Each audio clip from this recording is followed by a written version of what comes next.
Bonjour à tous, c'est parti. On continue notre étude, donc toujours sur les enseignements de Manitou. Et cette fois, comme on vous a dit, alors c'est vrai qu'on a appelé ce cours, et comme je l'ai expliqué, je vais le réexpliquer là pour que tout le monde comprenne, même dans l'enregistrement. On a appelé ce cours donc, sur Bereshit. En priori, les enseignements de Manitou, ils sont le long du livre de Bereshit.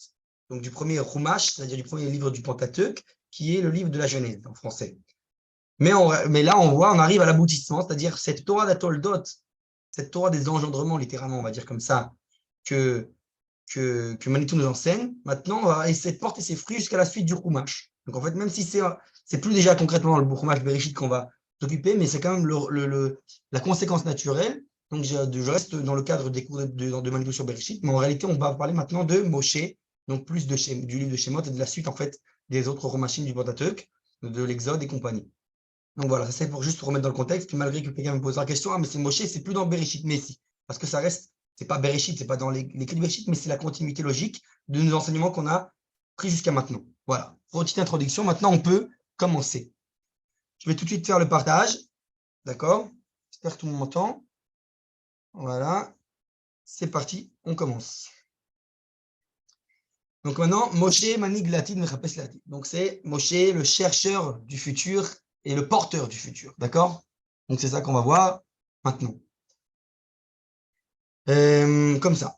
Alors, עם פתיחת ספר שמות נפגשים עם הדמות המרכזית ביותר בתורה, משה רבנו. משה הוא דמות בעלת שני כתרים. Comme on l'a dit, comme on a vu à plusieurs reprises, on commence le livre de Shemot, donc le livre de l'Exode, et on voit que maintenant, Moshe, alors ça je l'ai dans d'autres cours précédents, dans d'autres cadres, mais oui, c'est vrai que Moshe, Moïse en français, il a une personnalité qui a, on va dire, qui porte deux couronnes, littéralement. Il y a deux, on va dire en français, deux propriétés. D'abord, il est Rabbeinu, Aleph Rabbeinu, Mishnatal Ketorah l'Am Israël. C'est celui qui est notre Rav, on l'appelle Rabbeinu, notre Rav, celui qui a donné la Torah à Israël. Deuxièmement, Goalenu, Mishegaal et Israël, Be'akt ze Evi, Leledat Am Israël, Velichnisato, El Kidmat, Bemata Historia, Nachnu Nasok Bemoshe ke Goalenu. Et deuxièmement, il y a aussi Goalenu, notre libérateur, celui qui a délivré Israël, et que par cet acte, il a fait apporter à la naissance du peuple d'Israël, et ça sera rentré dans, on va dire, la Bama, comment on dit, l'estrade de l'histoire. Et nous, là, dans notre cours ici présent, on va s'occuper plus de cette facette-là, c'est-à-dire en tant que libérateur. D'accord? Alors, on continue. דמותו של משה מפתיע. אנו רגילים לראות את משה כדמות שכולה עם ישראל. כן? דברי חז"ל מלאים באמירות על משה. Donc on a l'habitude, c'est une personnalité qui est étonnante, qui nous, comment on dit, maftia, qui nous, quelque chose d'inattendu. On a l'habitude de voir Moshe comme Israël tout entier, Moshe est tout entier voué à Israël. Et là, les sages nous enseignent, Mélim, Amirot et Moshe, ils sont pleins de phrases sur Moshe, par exemple, donc ils portent un prénom qui renforce ce point-là, comme par exemple, Moshe, Shakul Keneget Kol Israël. Par exemple, on dit tout le temps, les sages nous disent, dans le Mechinita, que Moshe, entre guillemets, il vaut comme tout Israël. Il a le même pouvoir, si on peut dire ainsi. Et pourtant, c'est précisément lui, Moshe, qui va venir qui vient vers le Ham Israël, vers le peuple d'Israël, mais de l'extérieur, pas de l'intérieur. Qu'est-ce que ça veut dire? Jusqu'à l'âge de 80 ans, il ne vit pas du tout avec les Béné Israël, avec les enfants d'Israël. Il est complètement extérieur à leur histoire. D'accord? Alors, il y a un midrash dans Bereshit Rabbah qui dit Moshe asa b'balkin shel Paro 40 shana, b'Midian 40 shana, v'shama shel Israël 40 shana. Il y a ce midrash qui, en fait, il partage la vie de Moshe en 3 parts. Il dit il était dans le palais de Pharaon 40 ans. Ensuite, il a été à Midian 40 ans. Et ensuite, il a servi Israël 40 ans. Donc, c'est entendu, sur les 120 ans de sa vie, 80 ans, il est complètement détaché d'Israël, dans le palais de Pharaon et ensuite à Midian. D'accord? Gam Shivto shel Moshe omed b'ksat mibachutz. On voit ça également chez sa propre tribu à lui, la tribu de Moshe, qui est la tribu de Lévi. Lévi aussi est un petit peu extérieur, déconnecté du reste du peuple d'Israël. Moshe ou Mishevet Lévi, il est de la tribu de Lévi, Moshe. שהופרש משאר ישראל כדי שיעסוק בקודש, וגם לא יקבל נחלה בארץ ישראל. Donc cette tribu de Lévi, elle a deux choses particulières. Premièrement, elle a été un peu mise à l'écart des peuples du reste du peuple pour qu'elle puisse s'adonner tout entière au Kodesh, à la Kedusha, à la Torah, et également, elle ne reçoit pas d'héritage en terre d'Israël. La tribu de Lévi, elle n'a pas d'héritage à part entière en tant que tribu. פרעה אף הוא ראה את שבט לוי כמעין אצולה כהנית, ולכן לא שאיבד אותו. Et c'est la même raison pour laquelle le pharaon lui-même, eh ben, il ne voit pas la tribu de Lévi comme comme le reste du peuple d'Israël, et au contraire, il la voit comme une sorte de nobles, de prêtres nobles, et donc c'est pour la raison pour laquelle il ne va même pas les asservir. Les tribus de Lévi ne vont pas être sous le joug de Pharaon. Ils vont être à l'écart complet, ils vont être exemptés de tous ses travaux, etc. On voit que cette tribu de Lévi, déjà elle-même, elle est à part. Moshe, gam itchaten im mishi sheba michus am Israël, Tzipora midianite. Et autre chose encore, Moshe va se marier avec une femme qui ne vient même pas de l'intérieur du peuple d'Israël, mais de l'extérieur, une midianite. D'accord? Tzipora. Nitan lomar שהוא לא שייך לציבור מסוים בעם ישראל. Donc on comprend, et le Maharal le dit ça d'ailleurs très clairement et littéralement, on peut comprendre de là que pour Moshe, il n'appartient pas à une communauté, à une tribu particulière dans le Ham Israël. Il est collectif, il appartient à tous. Puisqu'il est extérieur, il appartient à tous. Ça, c'est le Maharal qui le dit. Ashgacha, kivna lekar shuye ishirut klalit legamre, sectoralit, lelo ishtayhut leshum tzibur. Donc, on a dit, la providence a fait qu'elle a dirigé les choses dans de telle sorte que quoi? Que cette personnalité générale, globale de Moshe Rabbeinu, eh bien, elle soit complètement, comment dire en français, asectorale, je crois qu'on va dire en français, qu'il n'y a aucun secteur, aucune section du Ham Israël, mais à toutes en fait. Elle n'est pas liée particulièrement à une particule plus que l'autre. Amatzah be'Am Israël, erem ledato shel Moshe kaché meod. Donc là, on commence à se décrire la situation dans le peuple d'Israël la veille de la naissance de Moshe est très difficile. Paro Gazar, il y a un décret de Pharaon. Kol aben ayilod ayora tashlichuhu, kol abat techayun. Tout fils qui naîtra, vous l'envoyerez dans le Yor, dans le fleuve, tashlichuhu, donc vous le jetterez, et kol abat techayun, et toute fille, vous la laisserez vivre, vous la ferez vivre. Donc c'est un décret de Pharaon. Yeshkan shtek zerot. Il y a en fait un décret qui en fait deux décrets. Le premier, de tuer les mâles, les enfants, les fils. Deuxième, le deuxième, c'est de faire laisser vivre les filles. Pourquoi c'est un décret? On va expliquer. Pharaon, il veut les femmes juives, les femmes hébreux. Madoua, pourquoi? משום שיש מאבק בין ישראל לישראל על השאלה מי יהיה העם המוביל את האנושים. Et enfin, ça, c'est ce qui s'était repris bien tout le Bereshit, et on revoit maintenant très bien ici, c'est que Pharaon, le conflit avec Pharaon, c'est pas un conflit, on va dire, territorial ou politique, etc. C'est idéologique. Lui, il a un conflit avec Israël, à savoir qui sera celui qui va diriger l'humanité. Mais pas diriger seulement, on va dire concrètement, c'est idéologiquement. Comme on avait vu à plusieurs reprises, tout le conflit lorsqu'on a pris le Bereshit, entre qui prend le droit d'aînesse. Le droit d'aînesse, c'est le droit d'être celui qui va être le porteur de la responsabilité collective. C'est ça le droit d'aînesse. À ça que se battent toutes les générations. Et ici aussi, on voit que Pharaon prétend être celui qui va gérer l'unité, qui va être l'aîné de l'humanité, qui veut gérer l'humanité tout entière. Et donc, il a besoin pour ça de prendre les femmes.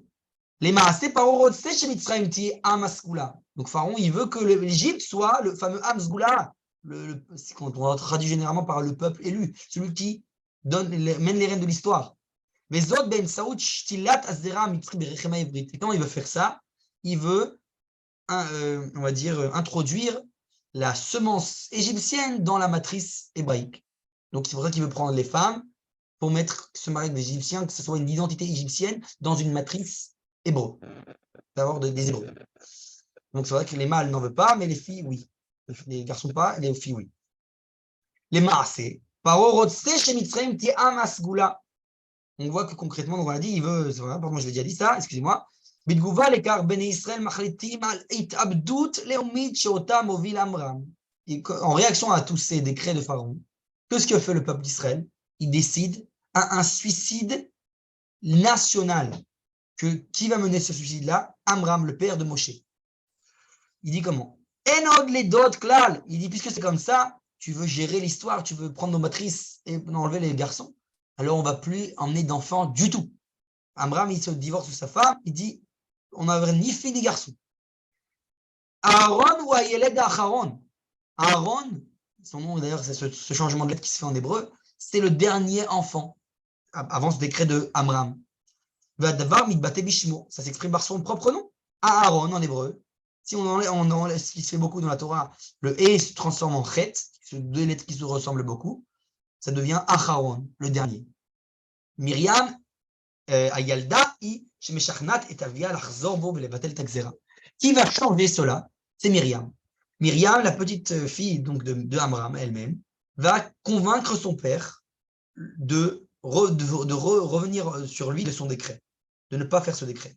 D'accord?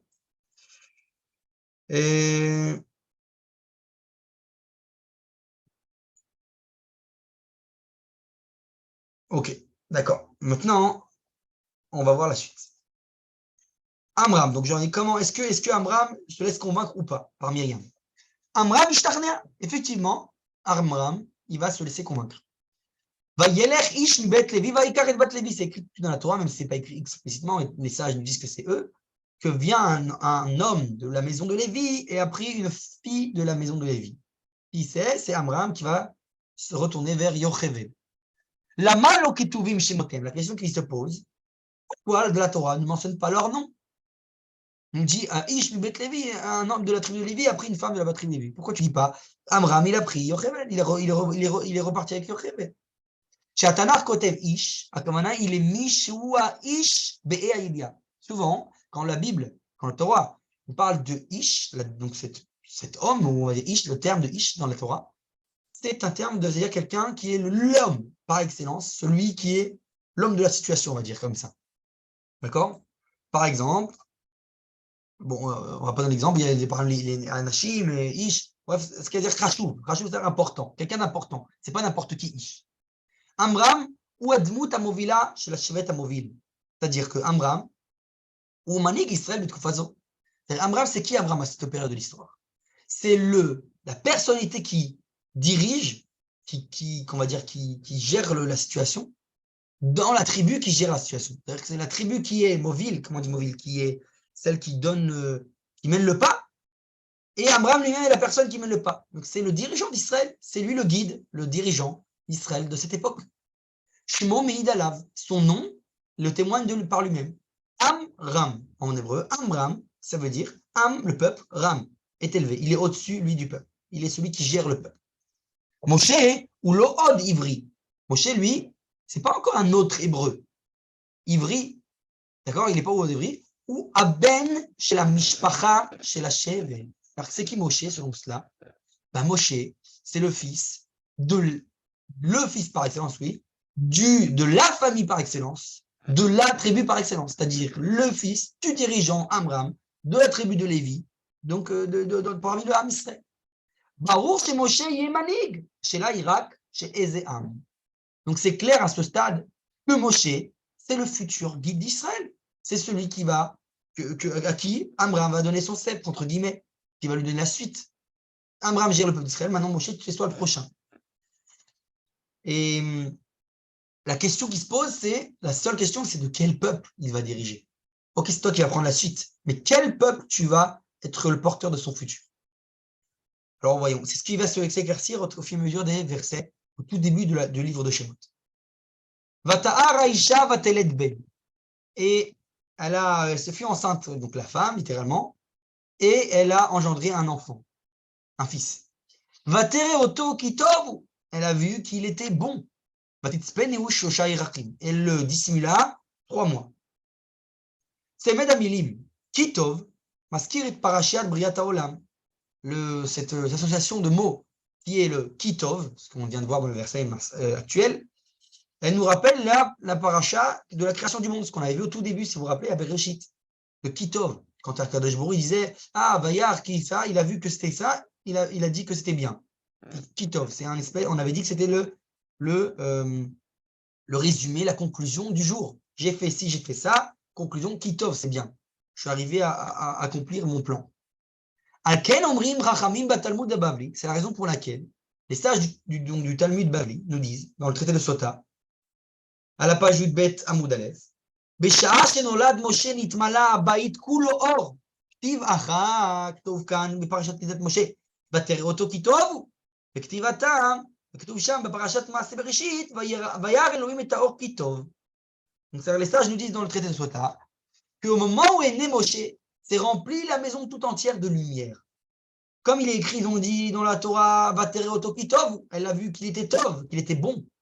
Ils ont dit aussi, il est écrit là-bas, dans Bereshit, dans la création du monde. Vayar Elohim et Taor Kitov. Dieu a vu que la lumière était bien, bon, en français, Tov. Bon en français, pardon, Tov en hébreu. Alpi Rachamim, מדובר בנשמה מתנוצצת מהעידן הקמאי של העולם. דרך נשמה זו מתגלם משהו מהאור העלום הגנוז ברבדים עמוקים ביותר של ההוויה. Donc ça veut dire que selon les sages du Talmud, l'âme de Moshe, c'est une âme qui vient dévoiler quelque chose qui était dissimulé depuis toute la création. Elle attendait de se dévoiler. Depuis la création, depuis la lumière originelle de la création. Moshe, il vient accomplir tout ça. Il vient, on va dire, faire descendre ce potentiel dans la réalité, cette lumière. Pirouche nosaf l'auto pasuk nitan à l'aider Rabbi Meir. Il y a une autre explication à ce verset qui est donnée par un autre sage du Talmud, Rabbi Meir, le fameux Rabbi Meir Baal Hanes. Vater auto ki tov, il dit Rabbi Meir, Tanya, Rabbi Meir Omer Tov Shmo. Rabbi Meir, il dit, j'ai une braïta qui nous dit que ce nom-là, que Tov, c'était son prénom. Que le nom de Moshe, c'était Tov. Il s'appelait Tov. D'accord? Les faits Rabbi Meir, הפסוק מבשר על לידתו של טוב, שהוא שליחו של אלוהי ישראל. Donc, selon Rabbi Meir, ce verset vient nous annoncer la naissance de Tov, qui s'appelle Tov, qui est Moshe, qui s'appelle Tov, qui est celui qui va être l'envoyé du Dieu d'Israël. Adam ze yoshia et Israël me'avodat aparech b'Mitzrayim. Et c'est cet homme-là qui va libérer Israël de cet asservissement en Égypte. Miyun b'psukim ole, pardon, qui avodat aparech kalela akamat shte arim, Pitom ve Ramsès. On voit dans donc, la suite des versets que cet asservissement en Égypte, il va mener en fait à créer deux villes qui vont être dressées par les Hébreux, qui sont la ville de Pitom et la ville de Ramsès. Comme ça que les versets dans la Torah nous mentionnent.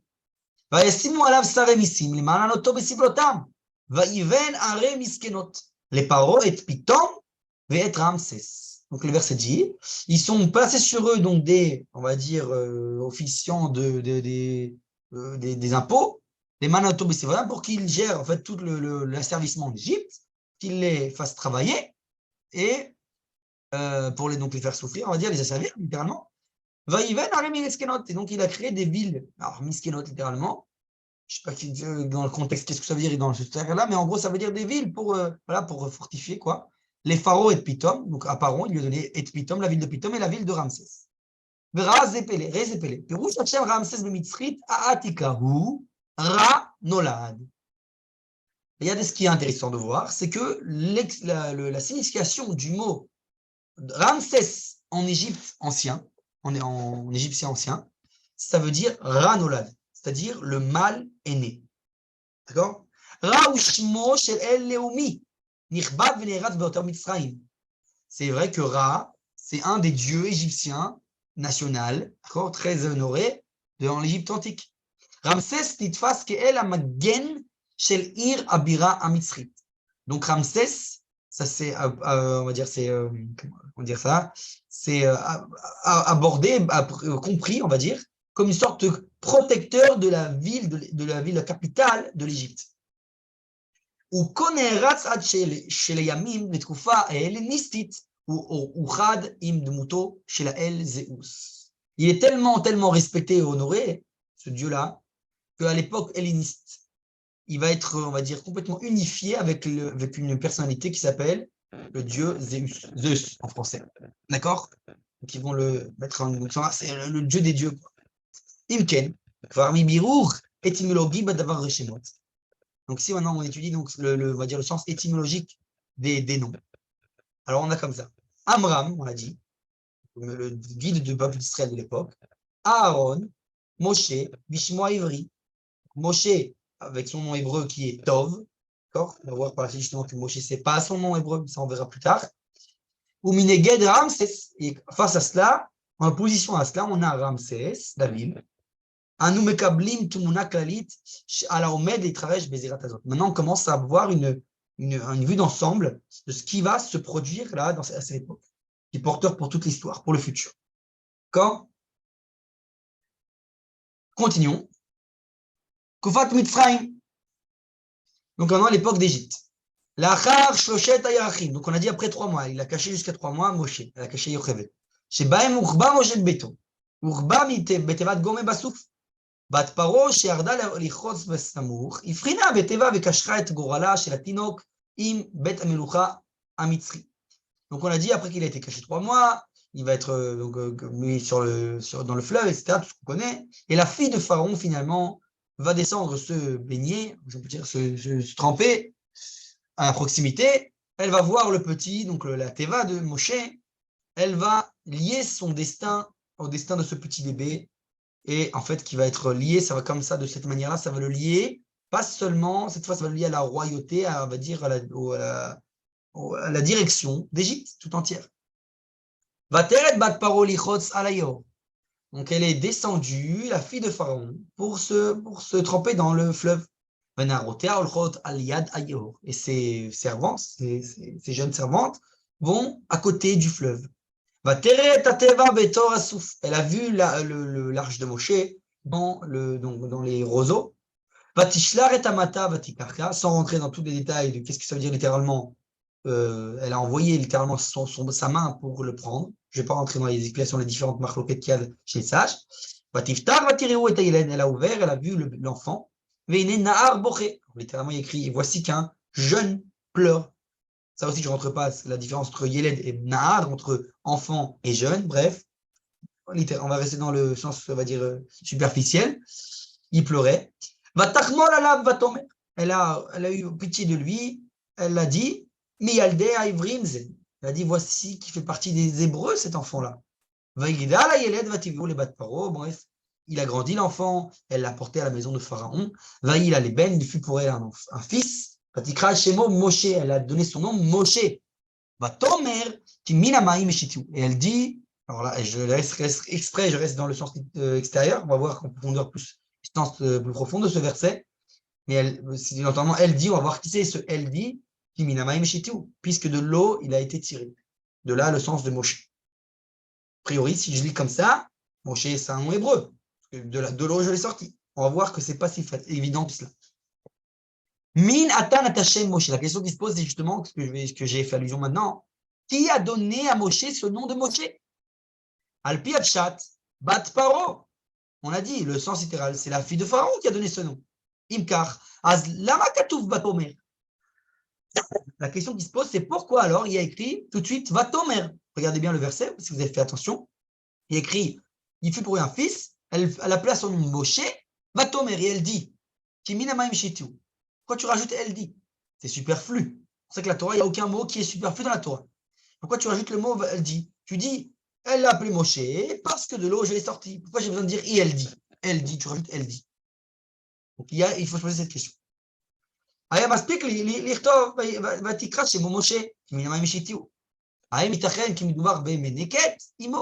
Est-ce qu'on peut dire peut-être qu'il s'agit d'une femme qui était celle qui allaitait, donc sa mère, de qui s'agit? Bien sûr, on sait tous que la fameuse Ménéket, celle qui allaitait l'enfant, finalement, à la suite, on sait les sages, etc., que c'était Yocheved elle-même, la mère de Moshe. Quand elle a vu, Myriam était apportée à sa mère. Bon, elle a allaité pendant plusieurs mois ou années, je ne sais plus. Bref. Vatomer achoto el bat paroa, et à l'air vekrati la risha, Ménéket minaïriot, vetinek la cheta yeletken, c'est écrit directement dans la Torah, que je vais, elle dit, donc sa sœur, donc Myriam, je vais te l'apporter une fille une femme qui va allaiter, une hébreu, et elle l'a amené donc vers sa mère. Vatomer la bat parole écrit, elle lui a dit, la fille de Pharaon va, amène donc va teler alma vatikra et shemaïel. Donc elle a apporté à la mère de l'enfant, donc c'est-à-dire Yocheved. Donc ça c'était juste pour fermer la parenthèse. Voilà.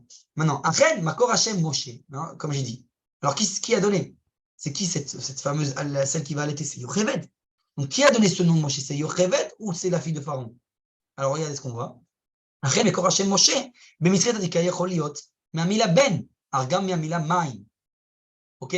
Le nom, on en remarque aujourd'hui que le sens du mot Moshe en Égypte ancien, en égyptien ancien, pardon, en égyptien ancien, eh bien, ça veut dire ou fils, ou eau de l'eau, maïm.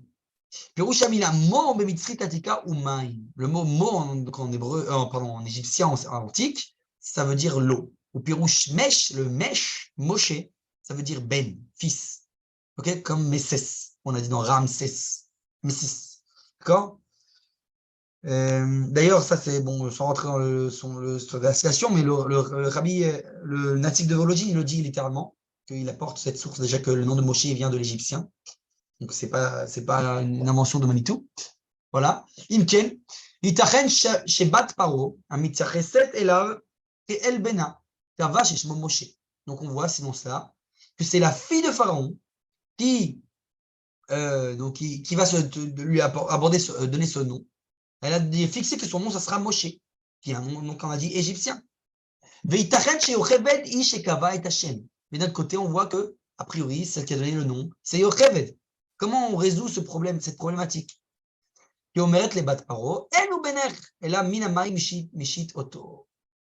donc, comme si Yocheved, elle disait quelque part, allusionné, c'est pas véritablement ton fils, puisqu'il a été tiré des eaux. C'est ça qu'elle lui dit qu'il met la Maïm Mishitu, je l'ai sorti des eaux, tiré des eaux.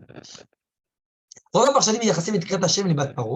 dit la majorité des commentateurs, ils vont dire que c'est la fille de Pharaon qui donne le nom Moshe. Oulam, on a deux commentateurs qui sont le Reskouni et Abrabanel, Rabbi Yitzhak Abrabanel, qui attribuent le nom de Moshe à Yocheved. החשיבות של המחלוקת הפרשנית הזאת היא שהיא מעלה בדרכה את הקונפליקט שמשה מצוי בו. עברי שגדל בבית מצרי, משה הולך וגדל, ויחד איתו הולך גם הקונפליקט מתנצל. En fait, à travers ce conflit entre les différents commentateurs, c'est ce qui s'explique, c'est que Manitou enseignait, exactement le conflit identitaire que va avoir Moshe.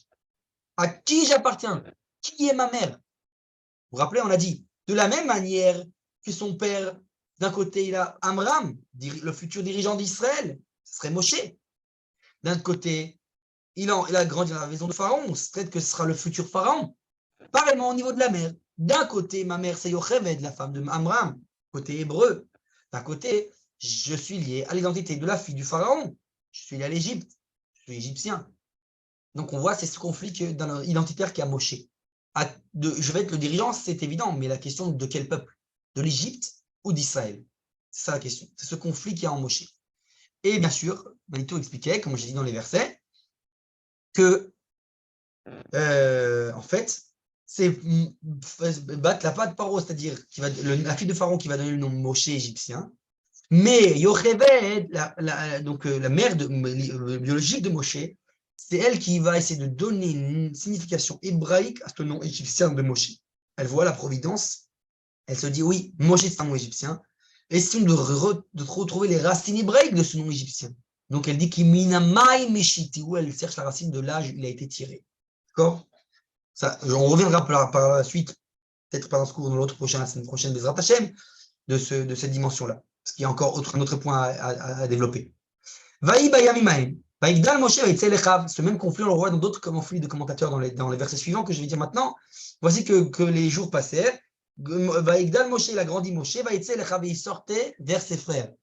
Vaïarbe Sivlotam, et il vu, alors littéralement, Sivlotam, on va dire leur travail, leur souffrance, leur douleur. D'accord? Je fais exprès parce qu'il y a deux commentateurs qui expliquent différemment le mot Besivlotam. Shoel Rashi. Alors,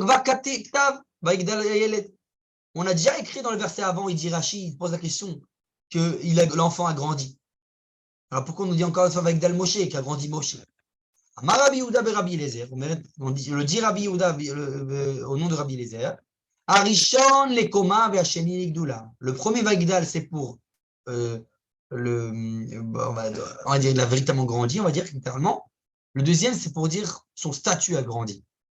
Chez Minou Paro Albeto. Pourquoi? Il dit parce que c'est à ce stade-là que Pharaon lui attribué, on va dire, la direction de sa maison, de la maison de Pharaon.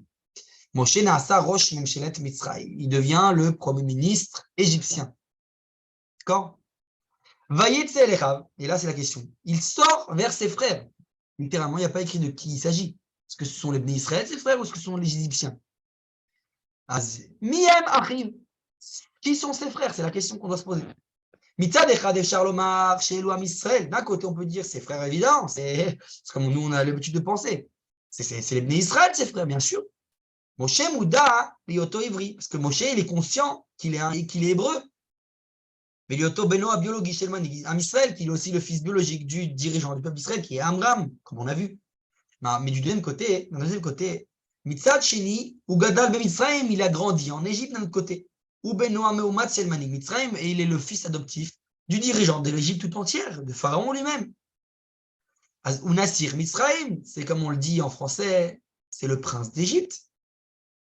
Alors, Kibel Chinou, donc Kibel Chinou Mitzri Vechal Ke Mitzri. Il a même reçu l'éducation égyptienne, et il vit comme un Égyptien. Donc, car si c'est ainsi, Chouv, Miem Achiv. Et là, on doit se poser une question qu'on vient de dire. Qui sont ses frères? Ça accentue la question. Il a ce conflit. Est-ce que j'appartiens à l'Égypte ou est-ce que j'appartiens à Israël? Tout est la question. Donc, on a dit, c'est évident que Moshe, ça va être le précurseur du futur, celui qui va diriger, qui va être le premier-né, on va dire, du futur. Mais la question, c'est lui qui va trancher à quoi va ressembler le futur, si on peut dire ainsi, mais qui va être ce peuple-là qui va donner l'image du futur. Alors voilà, on regarde dans les commentateurs de ce verset. Il s'agit de comment à qui ils ont attribué le terme ses frères. Le Ramban, Rabbi Moshe ben Nachman, Nachmanide, en français. Ramban Omer chez Akavana l'Ibné Israël. Donc lui, le Ramban, il dit ses frères, c'est les Bnei Israël, c'est les enfants d'Israël. Ibn Ezra, Rabbi Avraham Ibn Ezra. Lui, il dit autre chose. Omer, Sha'ari Mitzri, les frères, c'est les Égyptiens. Sha'ari Barmon Amelechaya. Pourquoi? Il dit parce qu'il était dans le palais du pharaon. Imken, Mitzodek. La question qui se pose, et là, c'est l'humour de Manitou se transmet à travers cela. Il dit, alors c'est la question, qui a raison? Le Ramban ou Rabbi Avraham Ibn Ezra? Alors, on peut dire d'une manière, dit Manitou, que en fait, c'est exactement ce que va essayer d'éclaircir Moshe. Savoir est-ce que le Ramban a raison ou Rabbi Avraham Ezra. C'est sûr que c'est à travers l'humour, parce qu'ils ont vécu plus de 1000 ans et quelques après. Donc vous avez compris l'histoire. Ça a tranché. Est-ce qu'il va trancher Moshe? Qui vont être véritablement ses frères? Les Égyptiens ou les Bnei Israël? Et là, on voit tout de suite ce qui s'éclaircit à travers les versets. Voici qu'il voit un homme égyptien frapper un homme hébreu. Encore une fois, je accentue le mot homme. Vous avez dit tout à l'heure, on a expliqué que homme, ish, en hébreu, ça veut dire important. C'est pas n'importe qui. Donc ça veut dire qu'il donne une importance aussi bien à l'égyptien qu'à l'hébreu. Parce que devant les deux termes, il y a écrit le mot ish. Car mourlel, amunach ish ou leshanel chashivut, comme je viens d'expliquer oralement, le mot ish est très important. Comme on dit jusque-là, chez Moshe, les deux identités sont importantes. D'un côté, il voit tout en importance, aussi bien l'égyptien que l'hébreu. Arkan uroe shazeut amitzrit enena musarit mishum shi alima ou meshaabede. Et là, c'est là où on va commencer à traverser quelque chose, Moshe. Il voit que, on arrive à la conclusion, que l'identité égyptienne, elle n'est pas morale. Pourquoi? Parce qu'elle est violente et qu'elle a servi le faible. C'est pour ça qu'il va faire un choix moral, Moshe, de se relier à l'identité hébraïque. Pourquoi? Parce qu'on a dit Égypte qui frappe un hébreu. Pour lui, c'est immoral et donc il se détache de l'identité égyptienne à ce stade-là. Ok? Et Marchav, et donc à partir de ce stade-là, a priori, les Hébreux, ce sont ses frères. Mais ça ne s'arrête pas là. La reine, on s'est fait pour Amila, et c'est pour ça que même à la fin du verset, on rajoute deux ses frères. Donc on a dit, si je redis le verset en entier, parce qu'il est écrit en 1, je vais le reprendre, on a dit, Vayetse Vaïtse à Moshe el Achaïv, donc il est sorti Moshe vers ses frères. Il a vu qu'un homme égyptien frappe un homme hébreu, mais Echav, de ses frères. Le frère retourne une deuxième fois. Parce que c'est pas le même, le Echav, les frères du début, où il était en questionnement, et le Echav de la fin, où il a tranché que c'était l'hébreu, son frère. D'accord? Vayar ish mitrim ake ish mivrim Echav, vayifen kovako, vayar ki en ish. Regardez, c'est un représentant comment la Torah est très très exacte. Les termes sont très exacts. Il a littéralement regardé par-ci par-là, à droite à gauche, Vayar ki en ish. Et il a vu qu'il n'y avait pas d'homme, ish. Encore une fois le même terme. Sous-entendu, il a perdu cette importance pour l'identité égyptienne. L'Égyptien n'est plus considéré comme ish, comme important, parce qu'il est immoral. Rashi dit, Mefaresh, chez en ish atid la tête du mélange chez l'Idgayer. Il dit Rashi, il a vu qu'il n'y avait pas d'homme, littéralement, avec un grand H, je précise, qui va au futur sortir de lui, qui va se convertir. Entendu, il n'a pas de futur, cet Égyptien, il n'a pas de futur. Il n'est pas porteur du futur. Il n'y arrive plus rien à faire avec lui, il n'y a plus d'importance. Rashi masbir zot, lo kiraya technique, mais komit, et la kiraya ruchanit mautit. Et alors là, c'est le regard de Manitou très profond. Il dit que Rashi n'a pas expliqué une preuve technique locale, mais une preuve spirituelle, essentielle, l'essence des choses. Moshe Ra'a chez les Mitzi en Ish, comme on a dit, il a vu que l'Égyptien, il n'a pas de Ish, n'a pas d'importance. Mais Gvot Itnagdout, Alomot Sarit, chez la Zéout Mitzrit, Mevin, Moshe qui en la Zéout Zo Ish. Et il comprend donc Moshe qu'il n'a plus cette identité, elle n'a plus de Ish d'importance. Itnagdout Mitzrit Meida, chez Lo Yelo Atid, et Abuta Tida Litkaver Becholot Mitzraim, Valken, Vayach et Mitzri, Vaitmenu Bechol. Et donc finalement, il en arrive à la conclusion que cette identité égyptienne n'a plus de futur, donc elle est vouée à être enfouie dans le sable, littéralement chol, comme on dit. Le verset nous dit la Torah, il frappa l'Égyptien, il l'a dissimulé, bachol, dans le sable. C'est-à-dire qu'il n'a plus d'avenir, c'est fini. Quand voir Mofia Mitzri, le lo amunach ish lefanav. Et là, on voit bien que cette fois dans le verset, Vayach et Mitzri. Il a frappé l'Égyptien, il n'a plus écrit le terme ish. Il est plus important. C'est-à-dire que ça, il a perdu toute raison d'être. Léor a critérion Moussari Bacha Moshe Leishtayech le Ama Ivri. Donc, a priori, par ce critère de la morale, décide, à ce stade du moins, Moshe de se relier à l'identité hébraïque. Léel, Itzbanu al Kivu et Kaved Dimon Mishtafin ben Yosef leHerzl, Kaet anu Motzim Kaved Dimon Mishtafin ben Moshe leHerzl. Alors là, vous vous rappelez, dans le cours précédent, on a vu qu'il y avait certains points en commun entre l'identité de Yosef et celle de Binyamin Zev Herzl, Théodore Herzl, le pionnier, on va dire le visionnaire du sionisme, entre autres.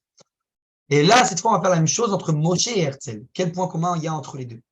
Gam Herzl, Hunar Bimekom Zar. Herzl également a été éduqué dans un endroit avec une culture étrangère. L'achar shera ish tsarfatim, ake ish ivri. Bachar beivrim ke'achiv u'pa'al le'otziam me'agalut l'Eretz Israël. De la même manière, lui aussi, Herzl, après qu'il ait vu un homme important pour lui à l'époque, c'était le français, qui a frappé un autre homme, un hébreu, donc le juif, Dreyfus. Il a choisi de relier son futur et son identité à l'identité hébraïque. Il a décidé de enlever l'identité française, qui n'est plus importante, cette civilisation, bien sûr que pas que la culture française, mais tout ce qu'elle représente. Et il a décidé de se lier à Israël, et donc c'est-à-dire qu'il a décidé de ressortir ce peuple de son exil et de le ramener en Israël. Donc c'est lié à l'identité hébraïque. Ça ressemble également à ce que ici traverse Moshe. À ce stade. Les Mahorat, Prirato chez Moshe Bizout à Ivrit, Tiktalo Afta. Mais le lendemain, comme on dit, ça ne s'arrête pas là. Ça continue pour Moshe. Il le revoit, Moshe, il va voir autre chose. Et donc, ça va changer tout son jugement moral. Vayetse bayom hasheni, ve'ineshne anashim ivrim nitzim. Donc, cette fois, il sortit le deuxième jour, et il voit cette fois deux Hébreux se disputer, se battre. Cette fois, il voit un Hébreu qui frappe un autre Hébreu. Cette fois, il ne sait plus quoi faire.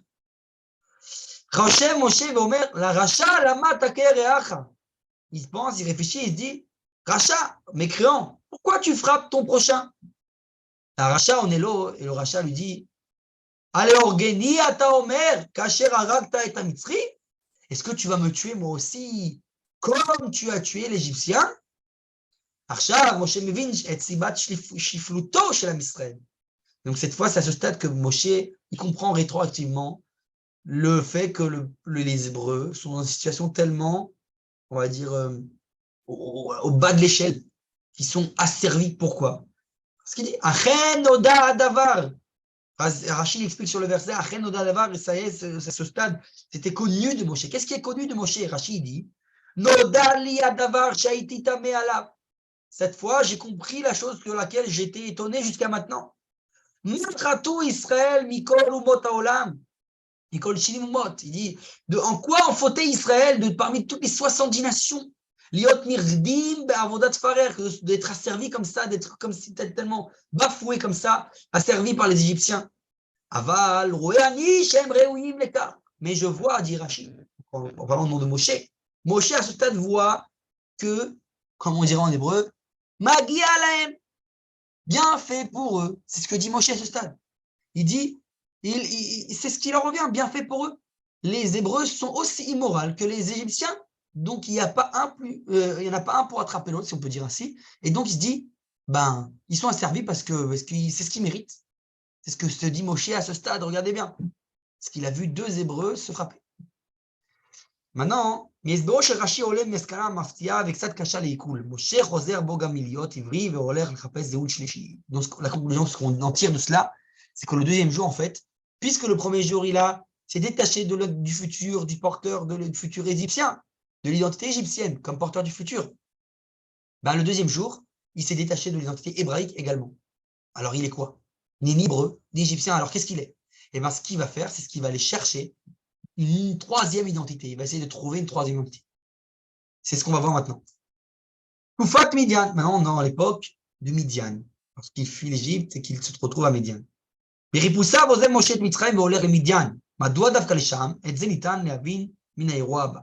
Pourquoi il va précisément à Midian? Ça, on va comprendre par le prochain événement. On va développer. Voilà. Alors, une seconde. Ok. Voilà. Vayeshev eretz Midian, vayeshev ala be'er. Donc, littéralement, il est écrit dans le verset, il s'assit dans la terre de Midian, il s'assit sur le puits. Pourquoi le puits? Pourquoi la Torah nous précise un détail aussi, a priori, pas important? Moshe oler el be'er sheba Midian. Il va directement vers le puits qui est à Midian. Lama, pourquoi? Ma'yena chez la be'er. C'est quoi ce truc-là, ce secret du be'er, du puits? Qu'est-ce que ça représente? Masbi Rashi, le Rashi, encore une fois, nous explique. Lamad mi Yaakov shenizdaveg lo zivugo ala be'er. Rashi explique, il a appris de Yaakov lui-même, son père, le patriarche, qui a trouvé son zivug, en français on dit sa conjointe, dans le puits. D'accord? Ou Osema chez Asa Yaakov. Donc il veut faire la même chose que Yaakov a fait. Yaakov qui est fondateur, donc patriarche du peuple d'Israël, porteur de l'identité d'Israël. Il dit, je veux créer une nouvelle identité, je vais faire comme à Yaakov, trouver dans le puits ma conjointe pour pouvoir créer une nouvelle continuité, une nouvelle identité. Yaakov, הלך לחרן כדי למצוא קרובת משפחה להקים איתה את עם ישראל, car c'est גם Moshe. La manière que Yaakov a été là-bas à Haran, dans le puits, pour trouver une famille, pour y élever un peuple. Moshe fait la même chose. Il veut, à partir de sa descendance, créer une nouvelle nation. Alors, dans les annotations en bas, en bas, il précise quand même, il faut préciser, qu'une autre preuve de cela, c'est cette preuve-là que ce que veut faire Moshe, c'est qu'on dit comme ça. C'est que pour Moshe, ce n'était pas tellement clair. On a dit que ce soit Israël la quantité. Jusqu'à quand? Jusqu'au buisson ardent. Nitan imso betziruf tikone Zohar, le Zohar qui dit aussi ça, Gad Nolad Moshe. Bon, il dit qu'il y a à ce stade-là, dans le buisson ardent, il est né Moshe, chez Arda Lechrotz Begilboulé Avia, il a été se laver de tous les, on va dire les écorces, les clipotes, les mauvaises choses donc de son père à elle. Je ne vais pas rentrer dans les détails, avec l'histoire de la lèpre qu'il a reçue au début, Moshe refuse d'aller libérer Israël. Bon, on peut développer énormément ce sujet-là, mais on ne va pas trop développer parce que ce n'est pas non plus le cœur de notre sujet maintenant. Mais il y a plein de preuves à cela qui montrent que Moshe, c'est que buisson ardent qui va comprendre que finalement, ça passe par le peuple d'Israël et pas par ma descendance à moi seulement. Quand donc, il subit un processus. Bene Midian et Mtsaïtsaï Ketura, Asher Yalda Abraham. Ça aussi, c'est le Rabbi Tzadok Alovlin qui explique qu'est-ce qu'il va chercher. Pourquoi Midian? Parce que c'est les descendants, Midian, un des enfants de Ketura. Ketura, qui est la femme d'Abraham, selon le Midrash, qui est Agar, qui s'est converti, après qu'elle s'est convertie. Donc, il cherche dans la famille d'Abraham. Je veux me relier à ma famille, comme Yaakov, comme les patriarches, trouver là-bas, faire une autre descendance. Et donc c'est là-bas qu'il cherche. Donc, le Rabbi Tzadok Alovlin, il dit, il a été chercher là-bas la Gdusha, dans la famille, dans la graine familiale. Moshe rotze lakim am chadash me'Abraham, ve'chen nira ki mishe'elato mitkasher. Et donc, a priori, on a l'impression que oui, ça va véritablement se produire, il va créer une descendance. Ou le Kohen Midian Sheva Banot. Le prêtre, littéralement, de Midian, il avait 7 filles. Vatavona vatidlena. Vatemalena et Ariatim lashkot son avien. Donc, elles sont venues au puits, etc., comme il attendait finalement, pour aller abreuver leur troupeau de leur père. Ils sont venus comment on dit, des goïm, des bergers, et les ont expulsés, les filles de Yitro. Et bien Moshe les a libérés de ces malfaiteurs, les libère et il a abreuvé les troupeaux. Vatavona el Reuel avien, ils sont venus vers Reuel leur père, Reuel qui n'est autre que Yitro. Vayomer, Madoua miarten boayom. Il leur dit, pourquoi vous êtes revenus si vite aujourd'hui? Atamarna, ish mitzri tzilanu miyad haroim. Regardez bien la Torah qui est exacte encore une fois. Alors les filles disent à leur père à Yitro, ish mitzri, c'est pas le terme de ish, d'importance. Mi égyptien, un égyptien, un homme important égyptien nous a sauvés de la main des bergers, de ces fameux malfaiteurs. Vegam dalo dalalanu. Vayash ketatson, et il nous a même fait abreuver tous nos troupeaux. Vario, demande Yitro, et il est où? Lamazé azav temetaïsh, pourquoi vous avez quitté cet homme? Va kirenlo vayochal lachem. Donc ils l'ont fait appeler et le donner, j'aurais pu donc le faire appeler et lui donner du pain. C'est sûr que les sages, ça pain, en général, le pain, c'est allusion pour lui donner ma fille en mariage. D'accord? Ça, c'est les sages, mais bon, au revoir. Un ravais, c'est pour Aber, Aroïm, Amanot Istro, Mazini Yitro et Tanché les Beto, Mitraten, Mechaten, Oto, Imbeto. Comme moi j'ai dit, finalement, il va marier sa première-née, Tsipora, à Moshe. Yitro ou Kohen Midian, En lo banim, Velachen, En lo emshech maniguti. Yitro, c'est le prêtre de Midian, mais lui, le problème, c'est qu'il n'a pas de fils, il n'a que des filles, donc il n'a pas de continuité qui va diriger la maison. À l'époque, il n'y a pas encore le féminisme. D'accord? Et donc, en tout cas, il cherche qui va gérer. Donc, pour lui, c'est super, il a Moshe, va être celui qui va le continuer. Donc, il veut donner la direction de Midian à sa continuité à travers un homme qui va être le prochain dirigeant, ce serait Moshe. Moshe נמצא בעיניו, מתאים לזה, ביתרונותיו כמנהיג, שהוא שד בנותיו, וייחוסו המשפחתי כבן מאומץ למשפחת המלוכה המצרית מצד אחד, דתה של אברהם מצד שני. Et donc il dit, ah, j'ai trouvé le khatan idéal. Il est déjà de ses propriétés, comme il a sauvé mes filles, etc. En plus, c'est un dirigeant, fils de dirigeant, fils adoptif de Dieu Pharaon, et en plus, il est aussi de la famille d'Abraham. Parfait. Miou Yitro. La question, c'est qui c'est Yitro? On a Yitro mitzetzai Abraham, aval vadaï she'eno mibnei Israël bezemto be'emunato. C'est vrai que Yitro, comme on l'a dit, il est de la descendance d'Abraham, mais il n'est pas des enfants d'Israël, ni dans son identité, ni dans sa émouna. Imken, les odat ou shayach. Alors, la question qui se pose, c'est à quelle date, à quelle, littéralement, on va dire, religion il appartient. Omer Midrash, le Midrash nous dit, Amar Yitro, lo inachti avodazara baolam shelo evatia. Midrash Tanchuma. Donc, le Midrash nous dit, à propos de Yitro, il n'y a pas une avodazara, une idole que je n'ai pas servie, dit Yitro, sur lui-même. Yitro avec et kol adatot akayamot baolam. Donc, si on peut, on va dire, transposer, ça veut dire Yitro, il dit, il n'y a pas une religion, on va dire une seule philosophie de l'époque que j'ai pas été là-bas. Yesh bopan klali universel. Donc, il y a ici une espèce d'appartenance, on va dire, globale, universelle. Il a tout essayé.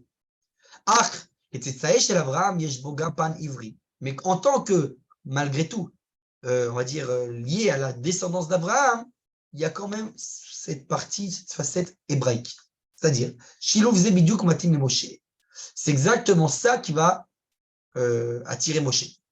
cette vision globale d'ensemble universel, mais qui est à travers on va dire biologiquement Abraham, la maison d'Abraham. D'accord? C'est ça qu'il relie Moshe à Yitro. Imken Moshe Karega Begil Arbaim. Comme on a dit à ce stade, Moshe a 40 ans. C'est clair pour lui qu'il va être dirigeant de son peuple. Hashelaï, Rak, Miou, Bidiou, Kamom. C'est comme on a dit, la même question qui se pose, le même conflit qu'il y a tout le temps. Qui est son peuple? Est-ce que c'est Égypte, Israël, Oulaï, Bichal, Midian, ou peut-être que c'est Midian, son peuple.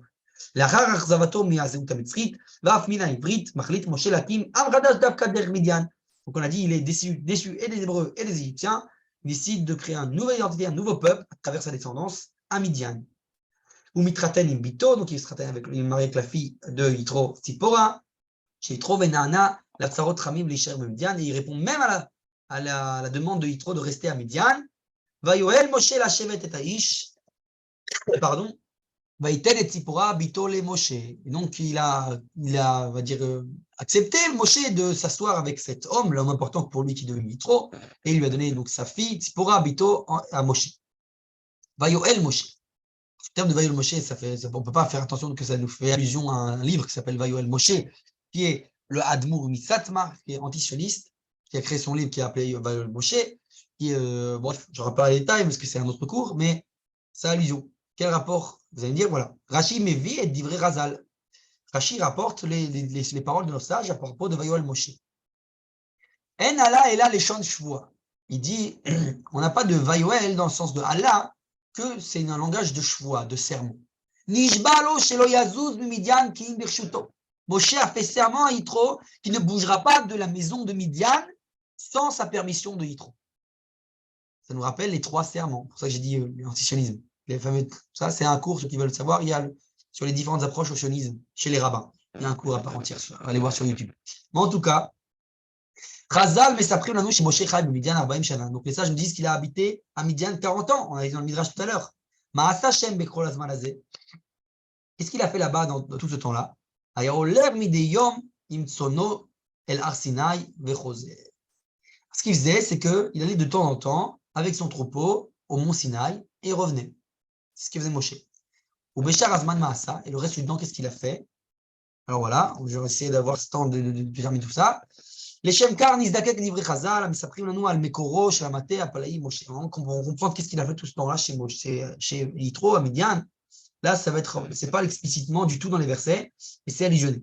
Et on va essayer de découvrir qu'est-ce qui est caché derrière ce fameux bâton de Moshe, ce bâton particulier qu'on sait, qui est mentionné dans le judaïsme.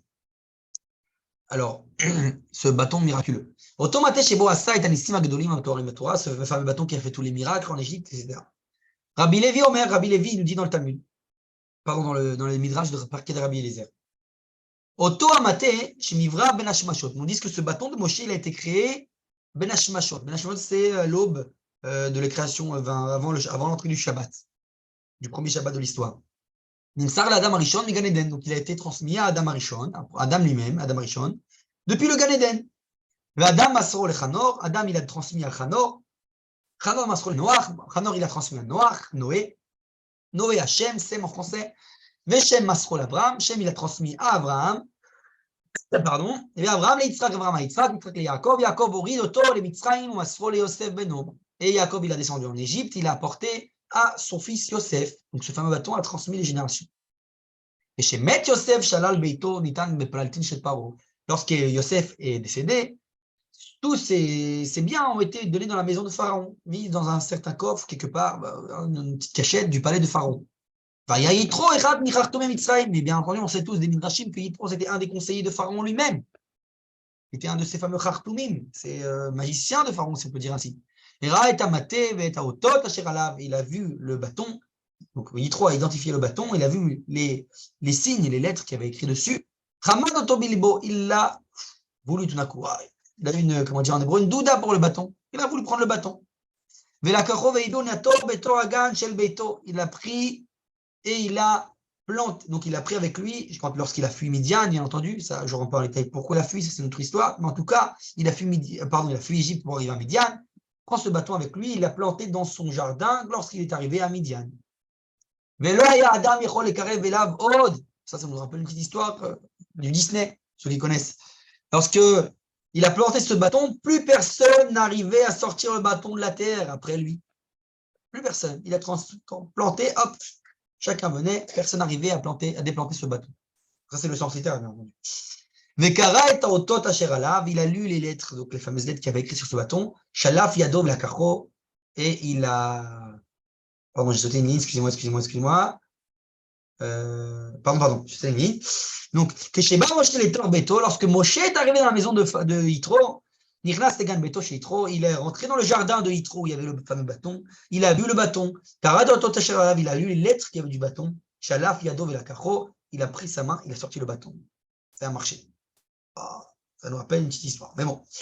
En tout cas, qu'est-ce que ça veut dire tout ça? Yonatan ben Uziel machiv yoter al maout amate beotot asher alav.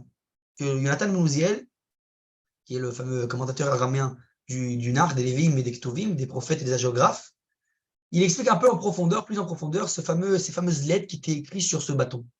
Il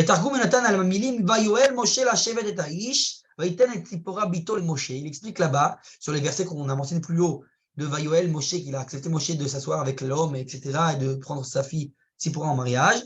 כתוב שעל המטה היה חקוק שם השם המפורש, ועל ידו נעשה ניסים לישראל במצרים. Il dit qu'il a vu sur le bâton écrit les noms de Dieu, du nom explicite de Dieu.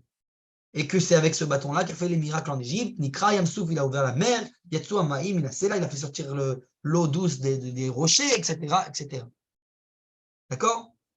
Alors, Inken, Nikirat Amate, Ilimud Shem Hashem. Donc, si on comprend par là en profondeur, c'est le fait qu'il prend ce bâton en profondeur, ça veut dire que Moshe, il a été apprendre chez trop quoi? Apprendre les secrets du nom d'Hachem. Bemilim Acherot, en d'autres termes, Avarat Amatei, Avarat Dat Elohim, Sheavram Elohim, Atzmo, Ladam, Tessav, Yitro. Donc en fait, cette transmission du bâton, c'est pas simple. Le Midrash vient pas nous dire, oh, il a transmis un bâton, c'est pas de la magie, on n'est pas Harry Potter. Ça vient nous dire que Moshe, il reçoit un héritage qui a été transmis, récupéré chez Yitro, qui a été lui-même de Yosef, et ainsi de suite, jusqu'à depuis Adam Arishon. Les secrets de la création, à travers les secrets des noms d'Hachem. C'est ça qui sont transmis. D'accord? Ma'avir zot les Moshe, les Maaseh, Moshe, l'Omed, Yitro, et Masoret chez Abraham. Donc il a pris cette tradition de Abraham à travers Yitro. C'est tout ce qu'il avait acquis, que les patriarches ont acquis eux-mêmes aussi, dans la maison, le fameux Bet Midrash, la maison d'études de Shem et Ever, où ont étudié également Abraham, Yitzhak et Yaakov. Avar el Yitro, maintenant les Moshe. Tout ça, ça se transmet chez Yitro et ça, maintenant, arrive chez Moshe. Maintenant, on comprend un peu plus tout ce qu'il a fait Moshe, c'est 40 ans chez Yitro. Donc en fait, Manito explique, c'est 40 ans où Moshe a appris à être en fait un prophète, à travers le secret des noms d'Hachem. D'accord? Bon, le temps, on est vraiment à la fin. Je suis obligé de terminer. On va essayer un tout petit peu de terminer un autre point. Où Moshe a roué Tson et Yitro. רואה את הצאן, סליחה, את צאן יתרו חותנו כהן מדיין, וינהג את הצאן אחר המדבר, ויבוא אל הר האלוהים חורב. Donc Moshe, il était le berger du troupeau de Yitro, son beau-père, le prêtre de Midian. Il a dirigé le troupeau dans le désert. Vayavo el har Elohim, il est arrivé vers littéralement la montagne de Dieu, Choreva, qui s'appelle Chorev. Et là, ce qu'on a dit après 40 ans, qu'il arrive un événement, Moshe, il arrive au mont Chorev, qui n'est autre que le mont Sinaï.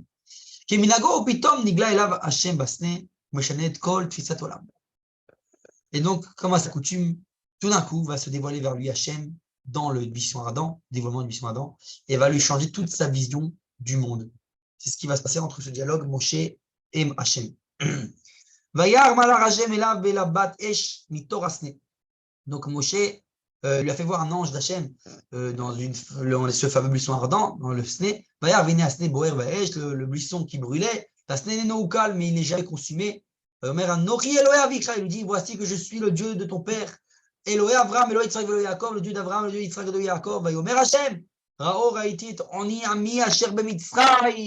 là, il tranche. Hachem lui dit, j'ai vu la douleur, l'asservissement de mon peuple qui est où? En Égypte.